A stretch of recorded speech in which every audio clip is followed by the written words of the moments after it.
భార్యని గౌరవించడం రావాలి జీవితంలో. ఎందుకు రావాలి అని అడగచ్చు మీరు. భార్య ఎవరు? ఆమె నాతో కలిసి పుట్టిందా? నాతో కలిసి పెరిగిందా? నాతో కలిసి చదువుకుందా? ఎక్కడో పుట్టింది, ఏ ఊళ్ళోనో. నేను ఓ జిల్లా వాడిని అయితే ఆమె ఇంకో జిల్లాకి చెందిన పిల్ల. అసలు ఆ అమ్మాయి ఎవరో నాకు తెలియదు.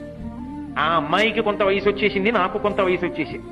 ఆ అమ్మాయికి ఏదో ఒక పదార్థం తినడం ఇష్టం, నాకేదో ఒక పదార్థం తినడం ఇష్టం. కానీ ఈయన భర్త అని నేను ఆమె మెడలో 3 ముళ్ళు వేయగానే ఆమె తన ఇంటి పేరు వదిలేసింది, వంశం వదిలేసింది, తన ఊరు వదిలేసింది, తల్లిదండ్రుల్ని వదిలిపెట్టేసింది, తోబుట్టువులను వదిలిపెట్టేసింది, స్నేహితులను వదిలిపెట్టేసింది.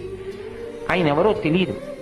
తాళి కట్టాడు, ఆయన తోడిదే జీవితమని చిటికిన వేలు పట్టుకుని ఊరు కాని ఊరు వచ్చింది.